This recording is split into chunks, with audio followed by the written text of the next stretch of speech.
Hola, buenas. Voy a hablar de la trampa de Tucídides y la ley del más fuerte. En primer lugar, ¿quién fue Tucídides?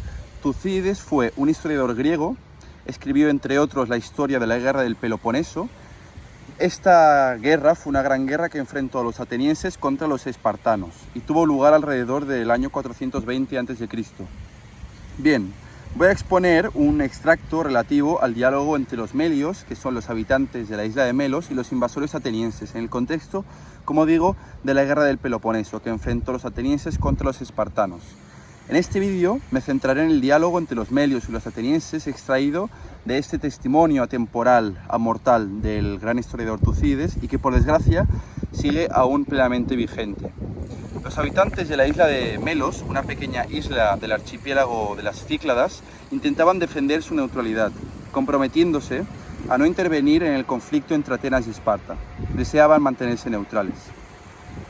Los melios se enfrentan a la decisión imposible entre rendirse y ser esclavizados o ser aniquilados a manos de los atenienses, que son superiores en fuerza y en armas y que pretenden apoderarse de su isla.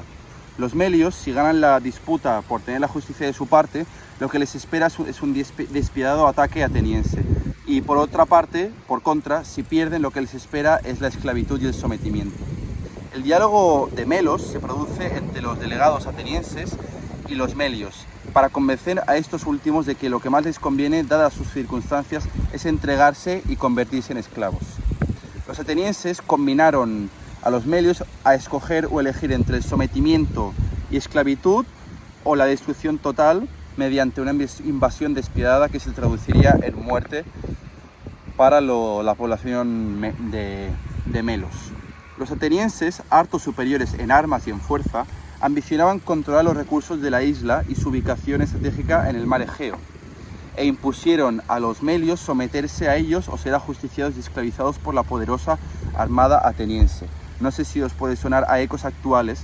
Estos son unos argumentos que también resuenan hoy en día en los idearios de potencias, de imperios en decadencia. Creo que todos podemos pensar en un país en concreto. Tantas excusas como que hoy en día se pueden escuchar del petróleo, las armas de destrucción masiva, las armas nucleares, el petróleo, como digo, las drogas, el injerencismo, el espacio vital, etc. Los melios, más débiles que los atenienses, apelaban a argumentos de justicia, igualdad, razón, prudencia y persuasión, así como defensa de su soberanía, neutralidad, independencia, libertad.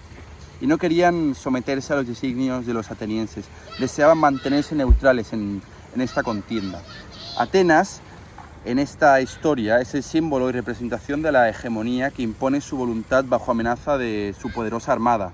Representa la negociación bajo coacción, la amenaza, el abuso de poder, la lógica de una potencia imperial invasora.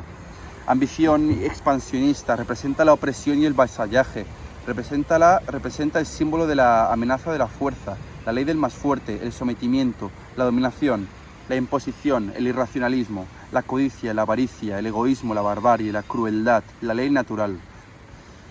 Por otra parte, Melos es una isla pequeña invadida que desea mantenerse libre, neutral, defiende su soberanía y representa, como digo, la razón, la parte oprimida, la parte sometida, representa la debilidad, la vulnerabilidad, la apelación al derecho y la justicia, a la igualdad, la neutralidad y al diálogo.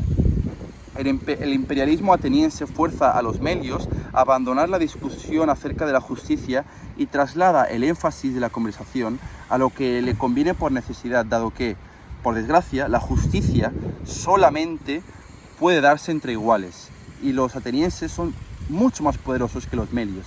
Los atenienses pretenden imponer a los melios lo que les conviene, es decir, ser sus esclavos, porque dejarlos libres sería una concesión que otras colonias verían como una señal de debilidad. Resultaría un peligro para la seguridad de su imperio.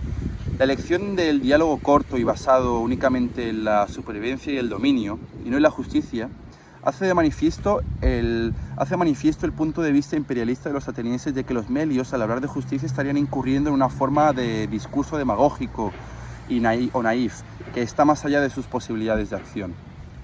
Esto es porque la ley del más fuerte, que corresponde en este caso a los atenienses, está basada en la igualdad de poder y no, como era tradicional en la Grecia clásica, en la libertad. Esto, como es natural, genera que los atenienses un modelo de injusticia imperial. No justicia imperial, injusticia imperial, que está determinada por las relaciones asimétricas de poder y de fuerza. Los melios apelaron, por otra parte, a la dignidad y dijeron que sería una vergüenza para ellos someterse sin siquiera luchar, a lo cual la respuesta de Atenas fue que no era vergonzoso someterse a un enemigo abrumadoramente superior, y que de pelear lo hicieran convencidos de su triunfo, lo cual era realmente imposible.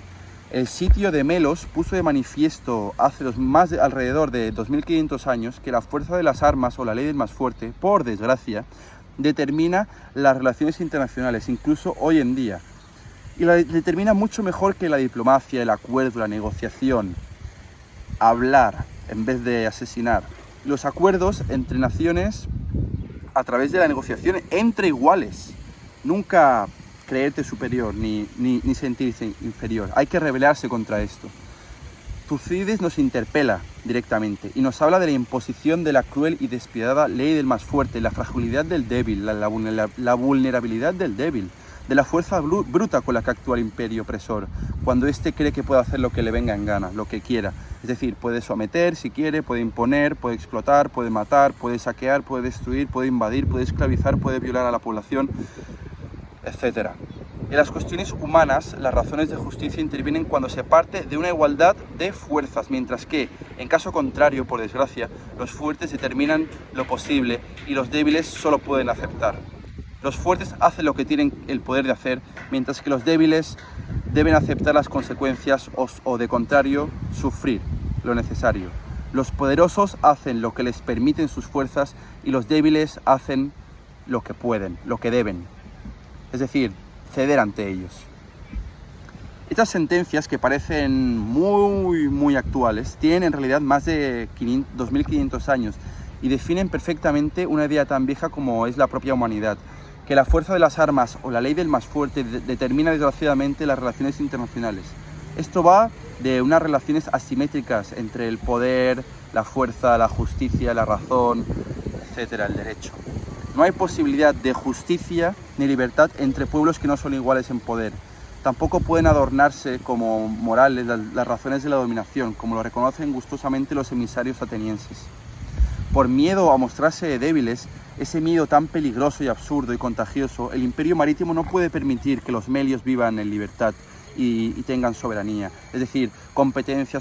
La soberanía la definen algunos estudiosos como la competencia sobre la competencia. Vamos a centrarnos alrededor de la idea de la fuerza versus o contra la justicia. Tucídides expone, articulado en forma de diálogo entre los melios y los embajadores atenienses, la dicotomía entre idealismo y realismo en las relaciones internacionales o geopolítica. De esta manera, los melios reprochan a los atenienses que expongan sus argumentos sin tratar de lo que fuere conforme a derecho y a la razón, y se hable según el estado de las cosas presentes. Esto es, desde la superioridad del imperio marítimo tejido por Atenas durante la primera mitad del siglo V a.C. Los melios, como no puede ser de otra manera, se defienden, se rebelan y no desean renunciar a su bien común más preciado, que es la libertad y su soberanía.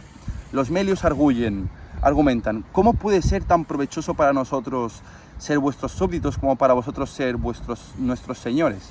Los emisarios atenienses responden: más vale que seáis súbditos que sufrir todos los males y daños que os puedan venir a causa de esta guerra. Nuestro provecho consiste en que nos conviene más mandaros y teneros por súbditos que mataros y destruiros. Cuando los melios argumentan que pueden ser aliados de los atenienses sin necesidad de ser sometidos a vasallaje o a la destrucción total, los atenienses replican que más daño nuestro sería teneros por amigos que por enemigos, porque si tomamos vuestra amistad por temor, sería dar grandísima señal de nuestra flaqueza y poder, por lo cual los otros súbditos nuestros, a quienes mandamos, nos tendrán de menos de aquí en adelante. Los melios hacen ver entonces a los atenienses que todos los otros griegos neutrales, viendo lo que habréis hecho con nosotros, sospecharán de que después hagáis lo mismo con ellos. La gente aprende. De esta suerte ganáis más enemigos y forzáis a que lo sean también aquellos que no tenían voluntad de serlo. Los atenienses insisten a los melios que será mejor para ellos mirar por su vida y por su salud, que no querer resistir, siendo débiles a los fuertes y poderosos, que no deben resistir porque van a ser aniquilados ante los fuertes y poderosos que son los atenienses. Argumento que los emisarios o embajadores atenienses rematan así: si sois cuerdos, parad en esto, y no tengáis reparo en someteros y dar la ventaja a gente tan poderosa como son los atenienses, que no os demandan sino cosas justas y razonables, a saber que seáis sus amigos y aliados, pagándoles vuestro tributo.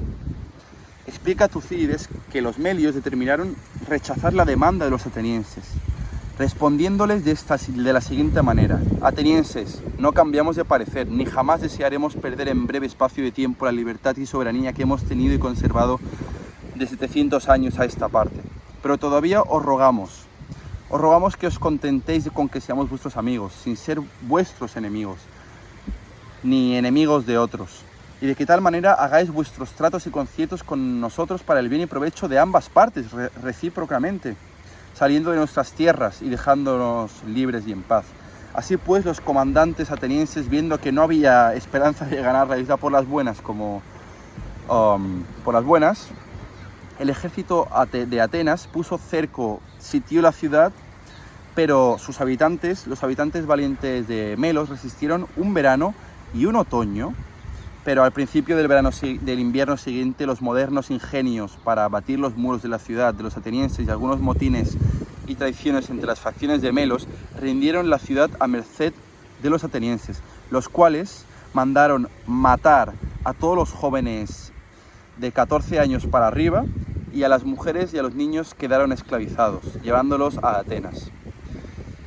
Esta trampa de Tucídides es un ejercicio realmente interesante de política internacional o geopolítica que parece, por desgracia, muy actual, rematado por un triste final, cuando los atenienses dejaron una guarnición en la ciudad y más adelante enviaron 500 moradores, es decir, colonos, con sus familias para poblarla con gente suya, según nos explica Tucídides.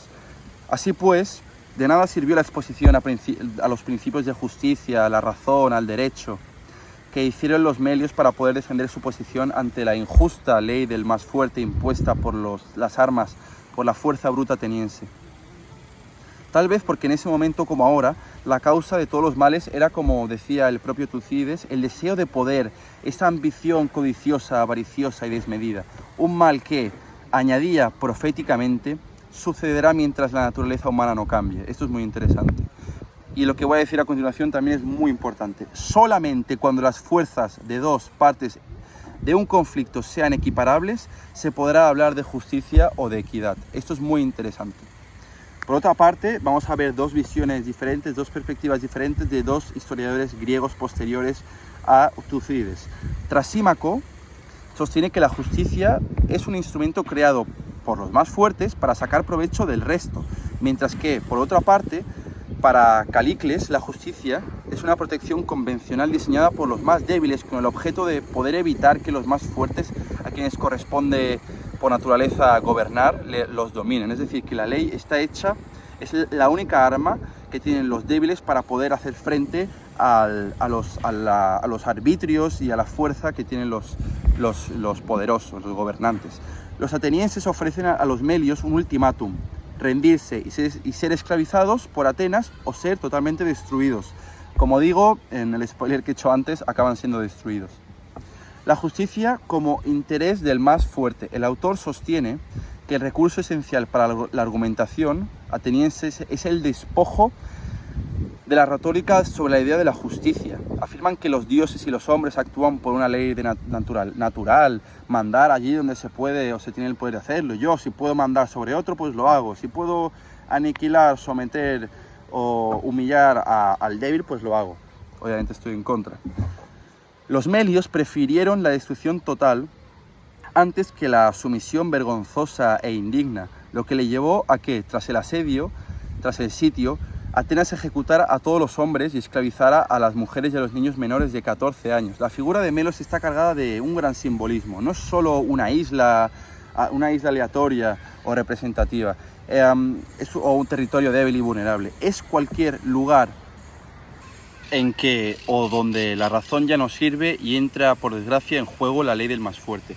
El presente fragmento de la historia de la guerra del Peloponeso que acabo de exponer no ha perdido, por desgracia, en absoluto vigencia, actualidad. Tristemente es muy vigente y nos interpela, nos habla de la condición humana, de la antropología, de la psicología, de lo que son los estados, los imperios, la fuerza, la humanidad. Tucídides nos muestra con esa lucidez tan trágica, tan típicamente griega, que lo que se aplica a las personas se aplica de igual manera a las ciudades, a los territorios, a los estados, a los imperios. El ansia de poder engendra arrogancia y esta a su vez la arruina, porque si eres arrogante no puedes ser crítico. Pero de la ruina emerge la posibilidad de una justicia retributiva. Los atenienses no sospechan que el conflicto los pondrá en la situación de los melios en el futuro y que de alguna manera están dialogando con su yo futuro, no son conscientes. Cuando a vuelta de unos años la necesidad inquebrantable castigue esta exhibición de soberbia, la historia encontrará a los atenienses del lado de los vencidos y no de los vencedores, como en el caso contra los melios. Les habrá enseñado la disputa permanente entre el poder y la justicia, el sometimiento y el reconocimiento, la necesidad que parece jugar con el destino de la humanidad y las vocaciones imperiales que pretenden imponerse más allá de sus propias posibilidades, en una especie de delirios de grandeza. Despojados de todo lo que les hacía superiores, arrebatada su libertad, los atenienses entenderán el reclamo profundamente humano de sus antiguos contendores. Podemos extraer que los atenienses son a la vez juez y parte, lo cual anula la justicia, y no ganó nadie, perdió Grecia entera. Posteriormente los atenienses fueron derrotados en Sicilia, en una guerra contra los sicilianos. Y esto me lleva a una reflexión: no abuses nunca de nadie. La ruleta la puede girar, y puedes estar tú en la posición del vencido cuando en el pasado has sido vencedor. Esto me parece muy interesante y voy a mencionar al gran Miguel de Unamuno, que tanto respeto y admiro. Unamuno argumentó en el Paraninfo de la Universidad de Salamanca frente a una multitud de falangistas, de Carmen Polo, que era la esposa del dictador Franco, y delante también de Milán Sastray, que era el fundador de la Legión Española. El valiente Unamuno respondió que la fuerza bruta, es decir, vencer, no persuade ni convierte las conciencias, lo que sería convencer, señalando la falta de razón y derecho de los fascistas sublevados ante la legitimidad democrática del gobierno republicano socialista de la República. Unamuno dijo en el Paraninfo de la Universidad de Salamanca frente a una multitud de fascistas: venceréis, pero no convenceréis. Venceréis porque tenéis sobrada fuerza bruta, pero no convenceréis, porque convencer significa persuadir, y para persuadir necesitáis algo que os falta en esta lucha: razón y derecho. Me parece inútil pediros que penséis en España. Y es que hay que decir que no existe justicia ni libertad sin igualdad. No existe igualdad ni justicia. Donde no existe ni igualdad ni justicia, el fuerte impone su ley y el débil solo puede aceptar lo que se le impone. Hay que rebelarse, hay que luchar contra los fuertes cuando seamos débiles y luchar contra nosotros mismos cuando seamos fuertes. Lo fácil, cuando eres fuerte, es luchar contra el débil, pisar al débil, humillarle, despreciarlo. Eso es lo fácil. Lo difícil es cuando tú eres realmente fuerte y poderoso, luchar contra ti mismo para no dar rienda suelta a esos impulsos de sometimiento, de humillación, de imposición. Por tanto, cuando seamos débiles, luchemos contra los fuertes. Cuando seamos fuertes, luchemos contra nosotros mismos. Porque si damos rienda suelta a nuestro poder, a nuestros privilegios, nuestra fuerza, pues seremos unos auténticos tiranos, unos déspotas y obviamente unos injustos, porque solo podemos interactuar en las relaciones humanas en igualdad de fuerza, a mi juicio, en igualdad de poder, en un plano de igualdad en general. Por tanto, repito, nunca me cansaré, luchar contra los fuertes cuando seamos débiles, y cuando seamos fuertes no hay que luchar contra los débiles como hacen la derecha, hay que luchar contra uno mismo.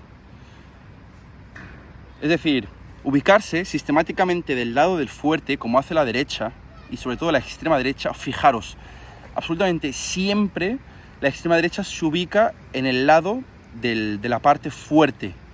Eso es pura cobardía, son puros cobardes.